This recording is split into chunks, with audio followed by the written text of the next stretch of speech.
Before the opening bell, U.S. indices, they closed higher on Tuesday as the Dow Jones jumped more than 512 points. Shares in automobiles and components, semiconductors and semiconductor equipment, and consumer durables and apparel, those sectors all gaining momentum, while on the economic docket, factory orders declining by 0.8% in April, durable goods orders falling by 2.1% in April, all as 89% of SP 500 constituents traded higher yesterday. Now, after the markets closed, Salesforce.com announcing first quarter adjusted EPS of 93 cents versus 74 cents a year ago, on revenue up 24% year over year at $3.74 billion.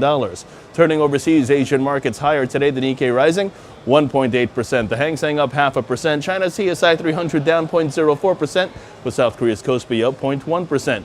European markets edging higher, and U.S. futures calling for a positive start. Now, in terms of expectations today, Brown, Forman, and Campbell Soup both due out.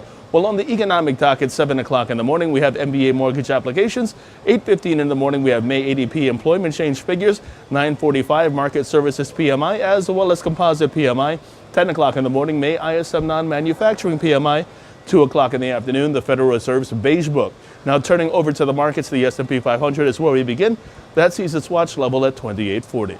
The relative strength index calls for a new upward leg. Long positions above 27.96 are favored, with targets at 28.22 and 28.40 in extension. The Nasdaq, meanwhile, sees its aim at 72.65, while the Dow Jones that moves towards 25,700.